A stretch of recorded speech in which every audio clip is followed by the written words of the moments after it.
Hello to all my fans and friends, I'm the Pyjama Critic, and because it's not nearly as physically or emotionally draining as recreating them in real life, I'm here in the Slumber Lounge talking about movies. If, like me, you eagerly consumed every slasher classic you could find in your youth, then you no doubt soon became aware of the poor decisions made by the characters and the mildly amusing string of coincidences that allowed the killers to continue their spree despite being anything but criminal masterminds. The falling and not getting up, the hiding rather than running into the open, the seemingly complete absence of parents or police, and of course that one teen girl who alone had the courage and presence of mind to outwit and escape the masked killer. Today those cliches have largely given way to a whole new set of tired tropes, but the old favourites are still referenced as being staples of the slasher genre. We all watch these, sure that we could handle the situation better, not least because we have seen these movies and the characters within said movies haven't. How different we were sure it would be if we, the audience, were the ones being stalked by that single-minded career murderer. Seems horror giant Wes Craven had the same thoughts and had long held the vision of bringing us a horror movie that takes a step back objectively and features kids just like us, the audience, who have watched and enjoyed all the same movies as us. A horror movie about horror movie, the slasher to end all slashers. Craven did indeed do just that in 1994 with his great meta project Wes Craven's New Nightmare, and it was extremely mediocre. But thankfully he didn't give up there, and 2 years later we got Wes Craven's new meta slasher, I think that's right. But anyway, let's take a far too closer look at Scream.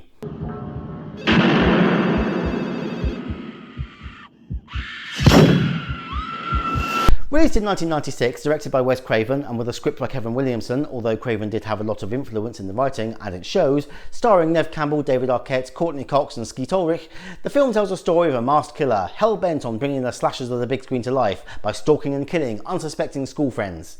Hello? Hello? Yes? Who is this? Who are you trying to reach?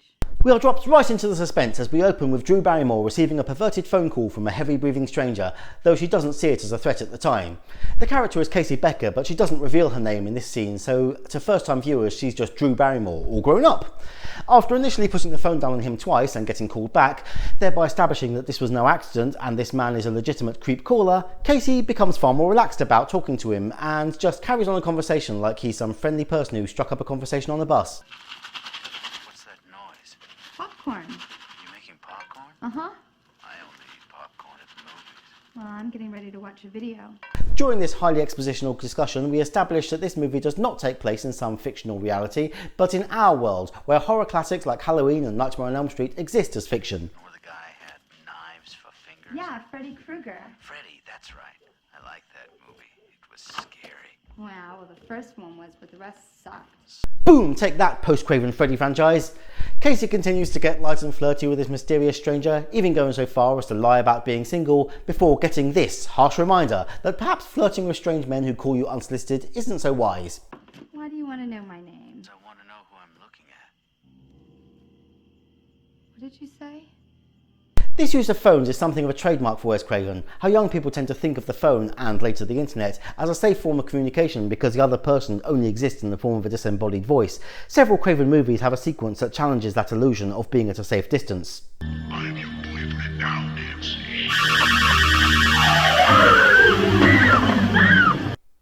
Such as that. Only difference here is there's nothing supernatural about the threat. This being the early days of mobiles, there is now a very real reason not to assume that the other end of the phone is a good way away, because now a phone call could be coming from anywhere, even right outside your window. Drew Barrymore does an excellent job of slowly building her emotional responses here, although a couple of her screams of distress seem slightly overdone. She can't take all the credit. Many of the sobs and tears are genuine, courtesy of the article she had read about cats being tortured by a group of youths, of which Wes Craven took every opportunity to remind her by catching her eye and lighting his lighter. So if the engaging display of emotion here draws you into this movie, you can thank Wes Craven and a group of disgusting evil kids so cowardly they couldn't find a single person weak enough that they could feel safe bullying them, and so felt the need to assert their imagined dominance on some helpless innocent felines just going about their business. Hope one of those cats managed to get some good scratches to their eyes. Cunts. Still, Casey reveals she does indeed have a strong jock boyfriend, but the creepy phone guy already knows and reveals just how planned out this moment was, so bringing us to the real point of his call. Here's how we play. I ask a question. If you get it right, Steve lives. Please don't do that. Come on, it'll be fun. This question game is set up like it's going to be the killer's calling card. But this is the only time he actually works to that pattern. Of course, that is likely deliberate because this is somebody trying to recreate horror movies in the real world, and part of that would be discovering things don't always pan out so neatly as they do for big screen slasher villains. Still, Casey reluctantly plays the game. Please stop. Name the killer in Friday the 13th. Pamela Voorhees, known simply as Mrs. Voorhees in the original movie, played by Betsy Palmer. She's avenging her son drowning as a result of lifeguard negligence by murdering the counsellors of a summer camp being set up in the same spot. Jason! Jason! Jason! I'm sorry. That's the wrong answer. No, it's not! No, it's not! It was Jason! If she's really that much of a horror fan, there's really no excuse for that. Jason wasn't even the killer in all the sequels. With the game done, the killer makes his move. We get the first sight of him and start to see the contrast between this reality and that of most slashers, as Casey has the presence of mind to arm herself and tries to escape. Hi, I would help you, but you're too dead. Also, when the killer gives chase here, he actually chases, pouncing on her and running after her rather than calmly plodding along. And here is our first sight of this now iconic mask that tells us why this movie is called Scream, as the face is modelled on the Edward Munch painting, The Scream. This is never actually mentioned in any of the 4 movies, and this character has become known as Ghostface, but it's fairly obvious. As Casey is hacked and slashed, her oblivious parents discover the carnage left in her wake, and we get this first of several references to classic horror movies.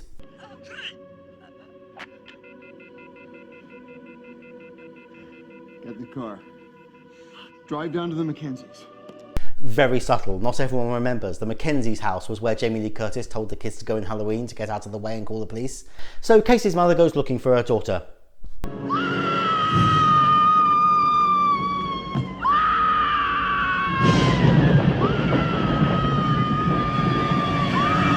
Found her!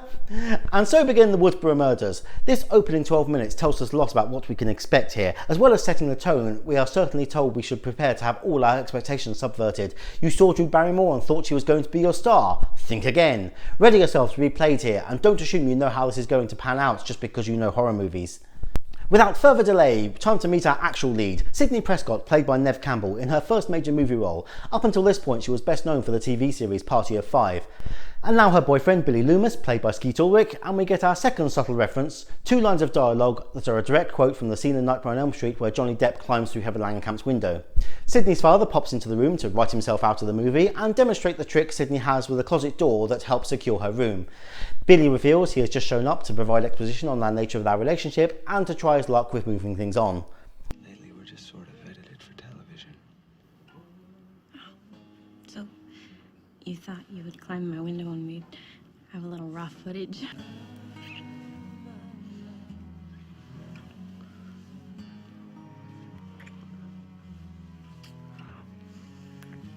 Still, with those two and our relationship established, we're on to the school where we can meet the rest of the principal cast in succession.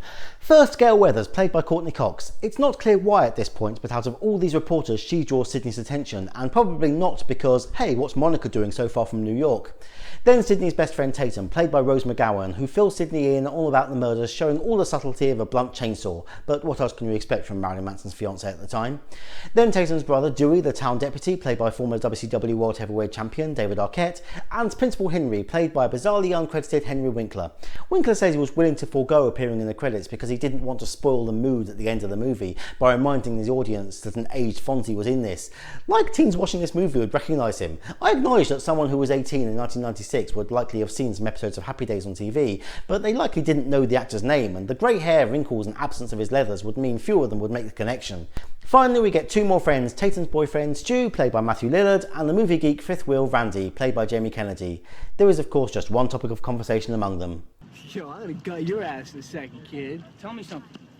Did you really put her liver in the mailbox? Because I heard that they found her liver in the mailbox next to her spleen. Obscure trivia time. That accent that Randy inexplicably uses for this one line is actually the voice he used to use on the phone to producers early in his career because he couldn't find representation and so pretended to be his own agent to get work. Sidney tries to escape the reality of what's happening by turning on the TV. Just on the news channels, it would seem. This draws me to my main criticism. The movie frequently relies on news broadcasters to make links and move the story along, such as this scene where Gail Weathers fills the audience in on Sidney's backstory. Her mum was killed a year ago, Sidney identified the killer who is now on death row. Well, I have no idea. Scary night, isn't it? With the murders and all, it's like right out of a horror movie or something. Sydney gets the same phone call treatment as Casey earlier and likewise just assumes it's a friend playing with her, until... Nice try, Randy. Tell Tatum to hurry up, okay? Bye now. If you hang up on me, you'll die just like your mother.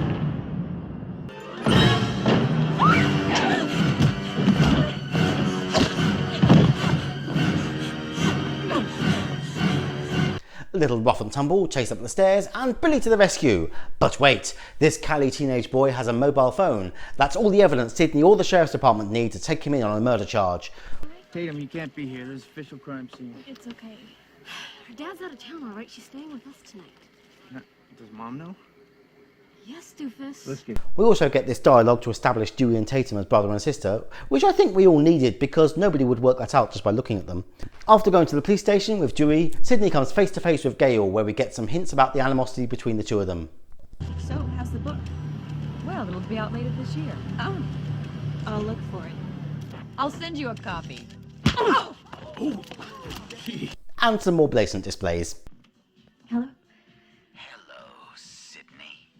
No! Sydney appears to have made a mistake, however, as she gets another call from the mysterious killer and Billy is released. Next morning at school, and try not to blink lest you miss this uncredited cameo from Linda Blair as yet another reporter. Speaking of reporters, Sydney decides to apologise for punching Gail and to have an expositional conversation with her.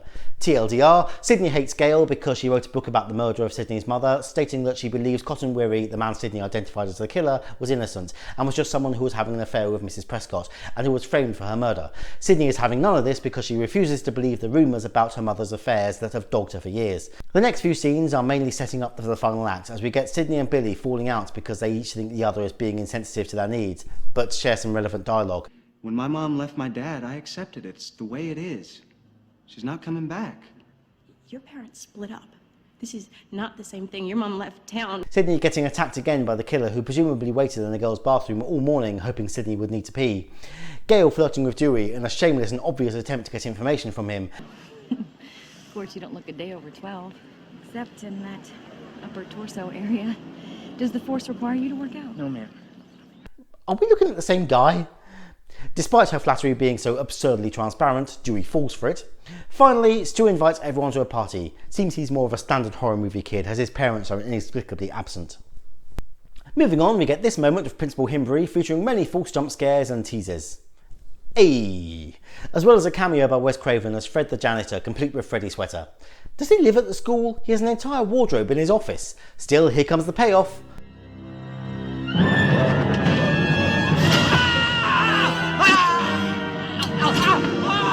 Some filler as the characters all prepare for the party, discuss their theories on the killer and once again discuss how Sydney... So you have a few intimacy issues as a result of your mother's untimely death.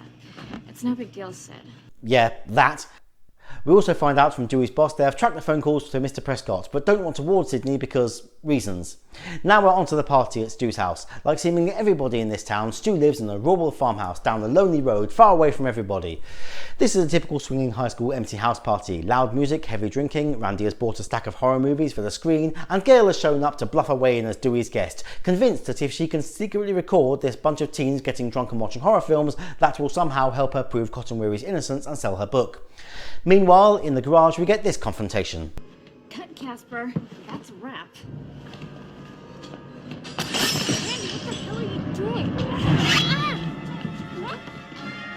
Again, we're reminded that Ghostface is no superpowered monster. We do eventually get an explanation, but when I first saw this, I was thinking at this point, how did this guy manage to overpower the footballer at the beginning, but when he can't handle himself in a fight with a girl who resembles a bunch of twigs? Though not to suggest Tatum is helpless, she hurls beer bottles with precision that break against his balls of steel. We briefly forget about the whole self-aware subversion thing and just follow a standard horror movie pattern, with Tatum making a ridiculously poor escape attempt and being taken down in a silly, elaborate manner.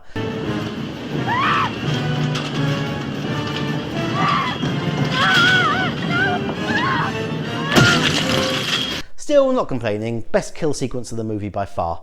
Skip ahead to friends heading home. Nobody here but us chickens! There she is. That's Rebel Without a Cause. Honestly, there's likely more I missed. The references just fly past in this. Billy knows that everybody has to be in the same place for the end of the movie, so shows up to try and make things right with Sydney. This is where the timeline starts to get a bit muddled.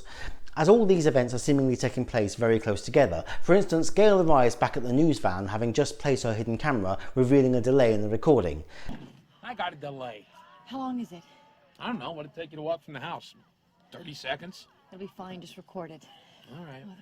So this party went from full swing to many of the kids leaving in 30 seconds. Also at that same moment, Sydney and Billy have gone upstairs and are just starting their reconciliation conversation. So this must also just be about a minute from the scene at the front door. And yet Randy and a bunch of other kids who presumably decided not to leave the party just yet are halfway through watching Halloween in the living room. But let's not dwell on that. Sydney and Billy are having a make-up talk that wouldn't be out of place in a group therapy session, ending with Sydney declaring she's ready to make love with Billy. Meanwhile, Randy, Stu and a small group of friends are gathered around a screening of Halloween when Randy starts talking about the rules of the slasher genre, and we get this explanation of how to know which characters are going to survive a horror movie and who is going to die. Certain rules that one must abide by in order to successfully survive a horror movie. For instance, number 1, you can never have sex. The dead man. Sex equals death, okay? Number 2, you can never drink or do drugs.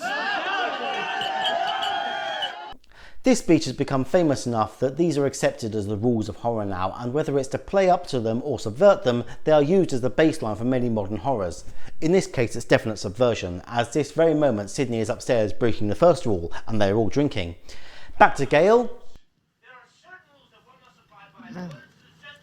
Boring. Well, what did you expect? You record a living room where a bunch of kids are drinking beer and watching movies. Gail's attempts to manipulate Dewey have given way into a proper romantic subplot, and Dewey takes her for a moonlit stroll to find the crashed car. A couple more friends seem to be leaving, but somebody wants to clear the rest of them out, so calls the house to draw the other kids away with the news of Principal Himbrey's death. They found Principal Himbrey dead. He was gutted and hung from the goalpost on the football field. What are we waiting for? Let's go over there before they pry him down. If these kids are too drunk to ask the obvious questions like who called with that news and why did they call Stu's house, then they probably shouldn't be driving. Still, the call has its intended purpose and everybody but Randy and Stu rush off to the school, taking their chances with the curfew. And of course, Sydney and Billy are busy upstairs. Urged on by nearly getting run down, Dewey and Gail make some progress, in more ways than one. Damn. What? What is it? This is Neil Prescott's car. Sydney's father? Yeah. And head back to the house to tell Sydney the news. About her father's car, not about their first kiss. The news I need to share, however, is that I've reached the spoiler section of this review. As always, I'm about to talk about the ending of this movie, so if you haven't seen this yet and don't want to know how it ends, then skip to this time code. For the rest of you, let's crack on with this action-packed bloodbath of a finale. Ghostface shows up in the bedroom, having patiently waited for Sydney and Billy to finish their moments, and stabs Billy multiple times in the chest while his back is turned to Sydney. Sydney escapes and we see Randy, who is basically commenting on the movie himself at this point. Jamie, look behind you. Look behind you. Ghostface has a change of heart and goes after Sydney again, as she seeks refuge in the news van, and we get this moment of double-layered meta-commentary. Behind you, kid! Behind you! Before Chekhov's 30-second delay comes into force. Dewey and Gail are back. Is there a phone in the van? Yeah. Lock yourself in it. Call the sheriff for backup. There's also a police radio in your car. Surely that would be a more direct way to contact your boss.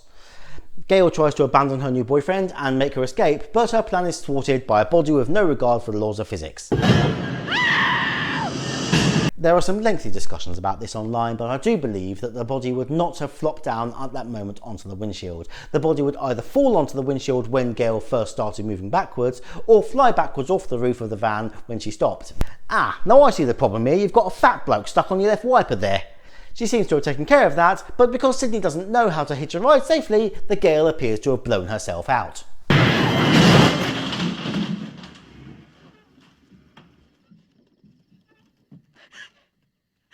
She gets back to the house to find Dewey, and would you believe it's not Gail that did that? Sydney momentarily forgets that she can trust Randy because she saw him on the camera earlier with the killer behind him. Still, what we need now is yet another surprise revelation. Billy is still alive, just with a lot of very red blood covering his shirt. Here comes the big reveal. Stu's flipped out. He's gone mad. We all go a little mad sometimes. No, Billy! It shouldn't be that much of a surprise, but if you didn't have any reason to believe there was more than one killer, it was quite the shock as Billy lets on that he faked his death earlier to fool Sydney. But of course, that means he must have had an accomplice, and could that be the only other surviving cast member at this point? Surprise, Sydney. So we get this Bond villain style explanation of the two killers' methods and motives. They just want to become the villains of their own slasher movie, though Billy also wants vengeance for Sydney's mother breaking up his family. You gave it up. Now you're no longer a virgin. That virgin. Now you gotta die. Those are the rules. So what would they have said at this point if Randy hadn't made that speech about the rules of survival in a horror movie? Still, they reveal their plans to reframe Sydney's father. Remember him? They finally reveal the key part of their plan that also happens to be the major flaw. Seems casually letting your friend stab you is not as easy as they thought. Also that news fans had seatbelts. I thought she was dead. She looked dead, man. Still does. And hostages don't stay put when you take your eyes off them. Find it, you dipshit! Get up! I can't, Billy. Oh, you cut me too deep. I think I'm dying here, man. Again, it flies past quick, but there's a Reservoir Dogs reference. So Sydney is able to use her resourcefulness and lack of any major wounds to her advantage, incapacitates Billy and definitely finishes off Stu. Really lucky it's 1996, that wouldn't work with an LED flat screen. This final confrontation doesn't exactly drag on, but the amount of false finishes does get a little repetitive, not least because they're not convincing anybody. We all know that when somebody gets a shot or stab wound in the shoulder, he won't be dead, so will be coming back. In fact, Randy and Gail are still alive, so they come to her aid and just have to make sure Billy is really down for good this time. Not in my movie. That is actually murder. Like, I'm sure with Stu she could claim it was an accident while defending herself, but she's going to have a hard time explaining how she defensively puts a bullet in the skull of a boy who was already incapacitated with the police on their way. We finish by seeing Dewey is still alive, and Gail will go to the hospital with him just as soon as she's got this scoop.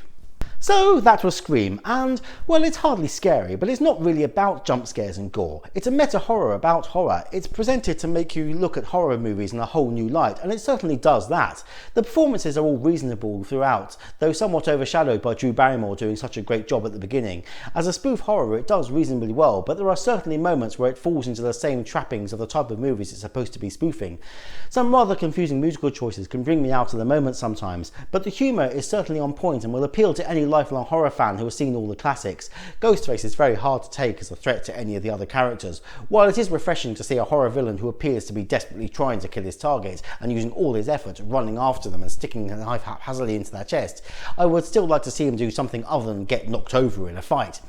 This is a classic case of a movie being copied so much that later audiences fail to appreciate how original it was. Subverting horror tropes has become standard practice in horror movies now, so the point that subversion has become a trope in itself. But this movie was a trailblazer in that respect, and we have a lot of the modern diversity in horror storylines to thank for it. While Scream certainly has its flaws, it is always a fun watch, so comes in at 3.5 slippers. Thank you for watching. Please may I ask you to do your bit to help me appease the YouTube pantheon by stabbing the like button, leaving a comment, sharing this video far and wide on Facebook, Twitter, WhatsApp, Carrier Pigeon, whatever you use. Plus, if you haven't subscribed already, then be sure to hit the subscribe button for new videos in your feed every week. I've been the Pyjama Critic, and remember, when a creepy man calls your home phone, heavy breathing down the phone, call the police. He is unlikely to become your new best friend, no matter how naturally the conversation flows.